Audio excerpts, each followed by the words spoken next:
Hello, people. My name's Georgia. I have a story of my own about my crazy mother-in-law and sister-in-law. I thought you guys would like this since it has lots of drama, with a hint of revenge. So I decided to tell you some gossip about my life with my in-laws. Me and my husband Leo are a two-person family right now. We are approaching our mid-30s but haven't had kids yet. I guess it truly is a bad thing not to have kids by 30. At least that is what my mother-in-law and sister-in-law always said.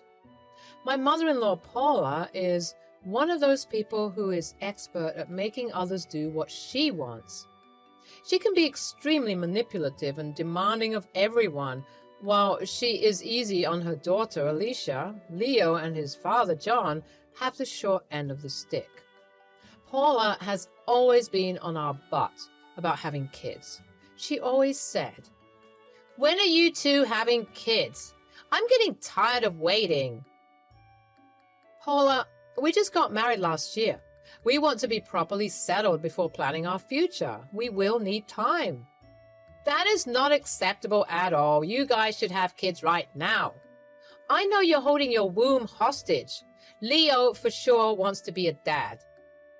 Mom, what are you saying? It was a joint decision. We both want to advance our careers a bit before we have kids. We have to be sure that we're capable of having kids. All this is nonsense. Taking care of children comes naturally. It is not good enough excuse for you guys to not have kids. Now that I think about it, it's actually pretty funny. Paula's own words could come back and bite her in the butt. Back then, neither she nor I knew it. Paula never stopped blaming me for not giving Leo kids, as if I was the one who didn't want kids. Alicia, too, joined in on the fun and gave her own opinions. She said, "It's such a shame Georgia can't give you grandchildren. How can someone be so cruel? She's getting old and won't be able to have kids after this. Georgia is such a horrible daughter-in-law. I have no idea why my son decided to marry her. I'm sure she's blackmailing him to not have kids." Georgia, what is your problem anyway? Are you infertile or something?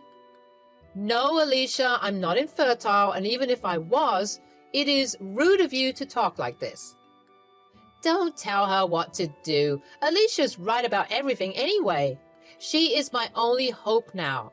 I'm sure she'll give me the grandchild I always wanted. Paula was right about that one. A few months later, Alicia announced to everyone that she was pregnant. While Paula was super happy for her, me, Leo, and John were not that thrilled. You see, Alicia was 20 back then and not doing anything with her life. No job, no college, not even a plan for the future.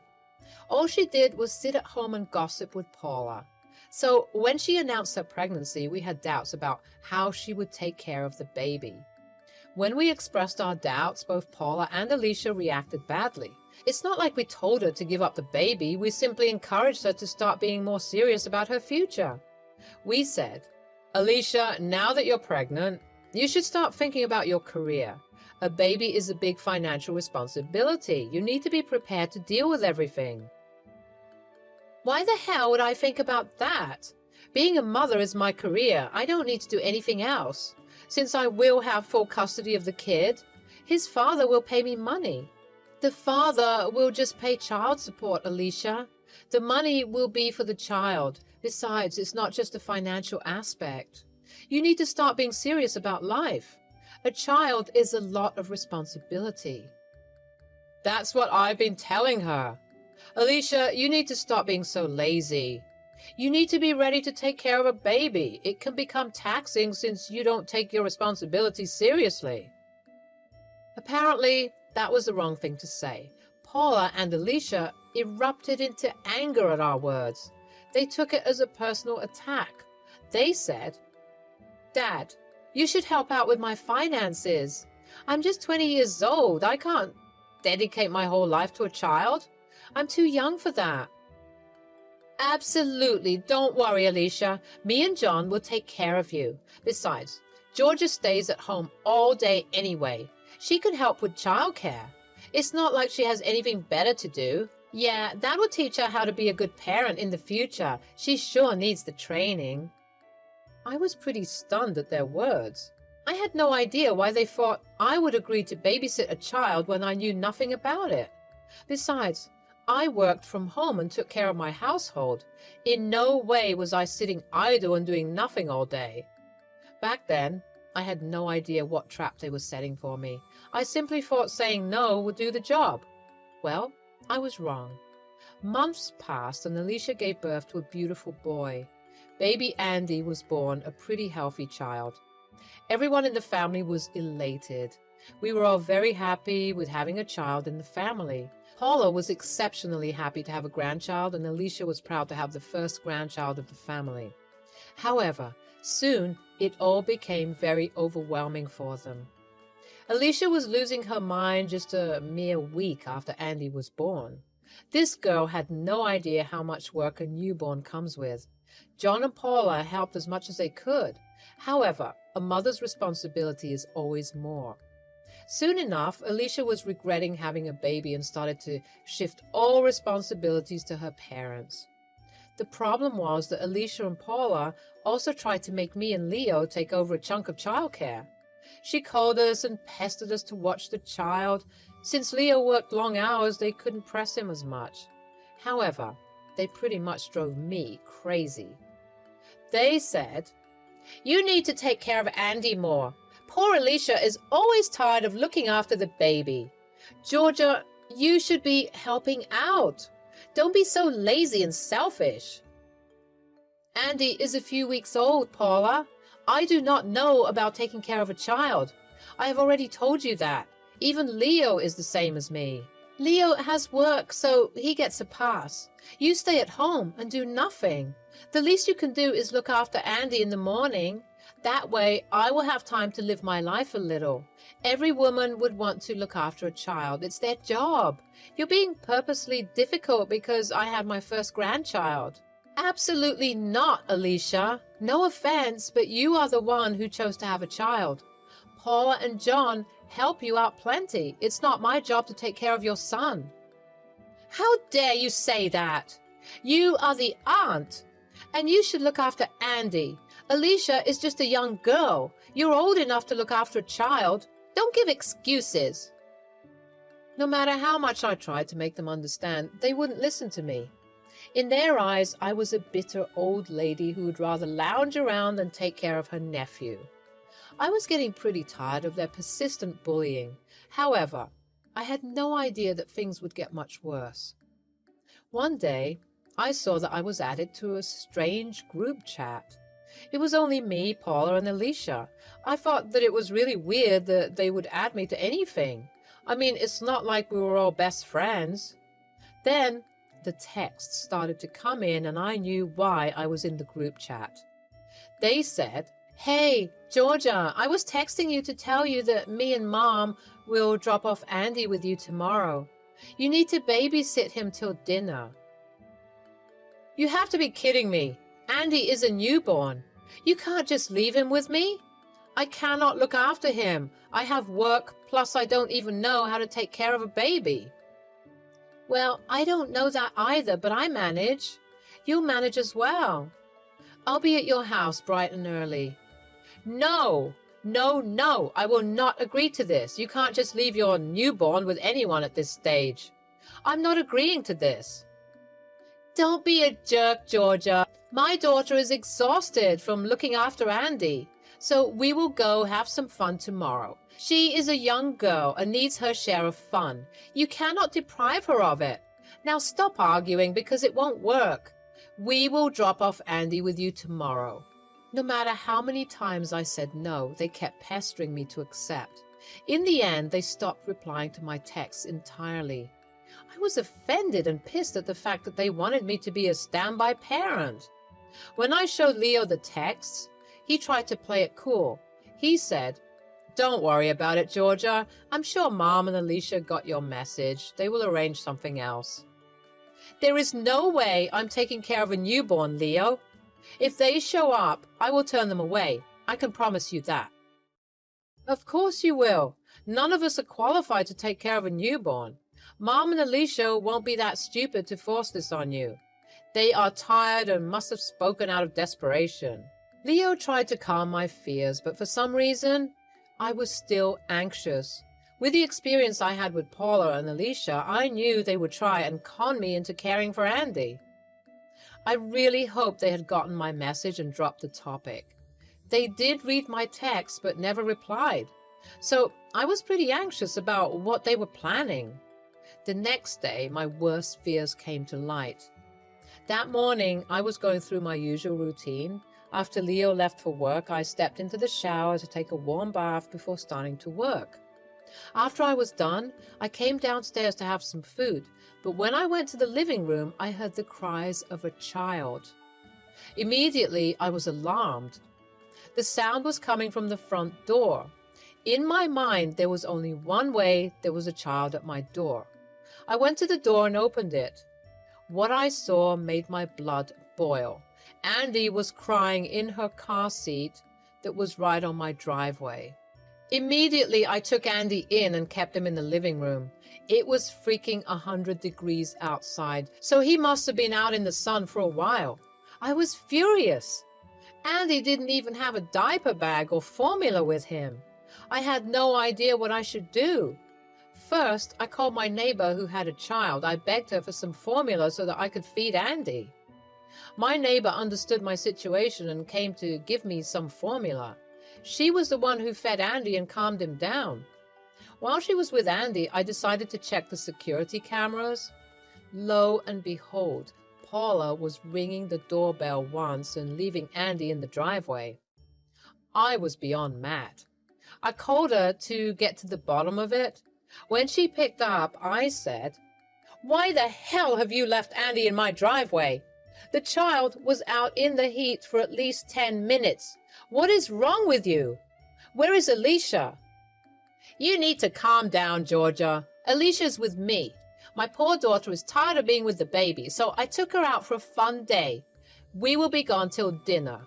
"What? But what about Andy? He can't be here all day." "You need to take care of him now.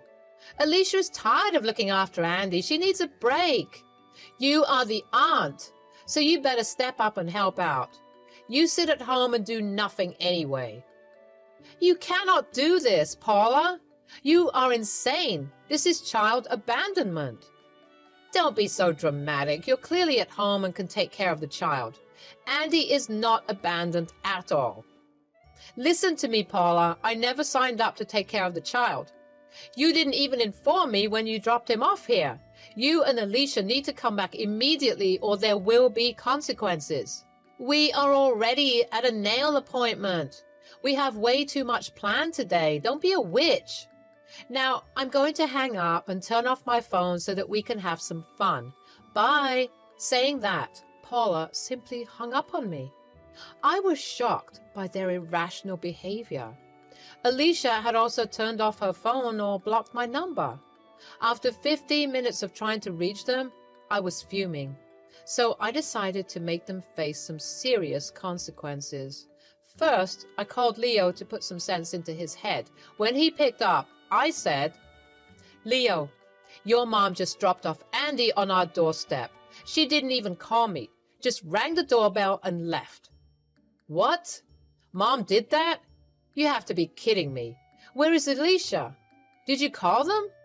"Yes, I did call them both. They're together and left for a nail appointment. They demanded that I take care of Andy. From what they said, they won't be back till the evening at least." Oh my God. They have gone freaking crazy. What do we do? "I'm going to call the police, Leo. They have abandoned their child on my doorstep. If we don't teach them a lesson, they will never learn. What they did today was unsafe and highly inappropriate." "You're right about that, Georgia. Fine. Let me try and reach them. If they don't answer, you can call the police."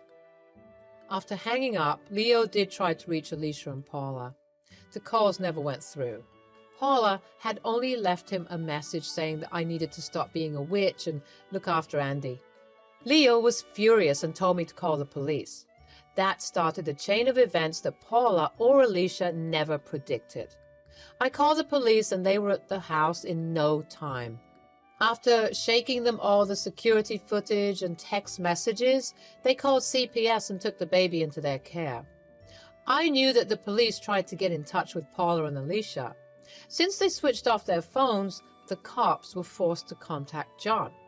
John did call me immediately after the police got in touch with him. He was at work and was forced to drive to the police station to get the baby and talk to the cops. When he called me, he said, "What is going on, Georgia? I got a call from the cops that Paula left him at your door." I'm extremely confused. Paula and Alicia are not picking up my calls either. Alicia and Paula left Andy on our driveway. I think Alicia was in the car with her. It's 100 degrees outside. Paula just rang the doorbell and left. I was in the shower and didn't even hear it. I found him when I heard him crying from my bedroom window. Shit. This is insane. I don't know what has gotten into them. Paula told me that you agreed to look after her. I had no idea she would do this. I would have stopped her. Hell, they left the child in this heat. I am sorry for calling the cops, John, but what they did risked the health and safety of Andy. He could have had some health consequences from being too long in the sun. What if I hadn't heard him? Georgia, you didn't have to apologize. You did the right thing. None of this is your fault. Don't worry. I have put up with Paula and Alicia's behavior for a long time now. I think it's time they have some punishment. I'll take care of everything. Don't worry. John hung up the phone and I could tell that he was pissed. Hell, all of us were, actually. Not only did I feel enraged at Paula for crossing my boundaries, but also at Alicia for casually abandoning a child. I may not have a child, but that doesn't mean I'm not worried about Andy. I would have gladly taken care of him if I was free and if he literally wasn't a newborn. Paula and Alicia pushed me too far, and now they would face the consequences. The day went by and Leo returned home from work. Just as we were about to have dinner, Paula showed up on our doorstep. She was literally pounding at our front door and begging to talk. When we opened the door, she fell on her knees and started to cry. She said, "Georgia, please tell the cops that you lied. Tell them that there has been a misunderstanding. They already arrested Alicia for child endangerment and neglect. They'll take me too once they find me.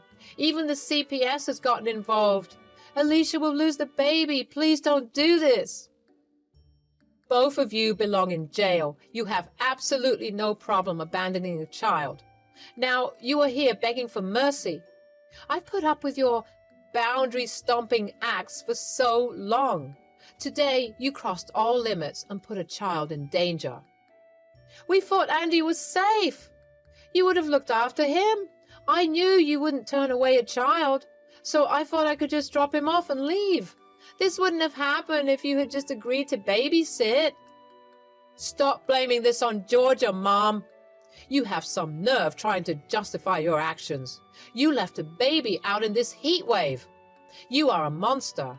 Georgia is right. You belong in jail. As for Alicia, I am sure her ex would be a much better parent than her. She deserves to have Andy taken away. Don't say that, Leo. John has already told me that he won't help. He doesn't even want me in the house anymore. He's threatening to leave me. All of this can be solved if Georgia just talks to the cops and says that it was a misunderstanding. Paula kept crying and begging us. She wanted me to go to the cops and say that it was a misunderstanding, that it was my fault everything happened. Leo was getting extremely pissed, and so was I. Leo then threatened to call the cops to take her away. She got scared and left.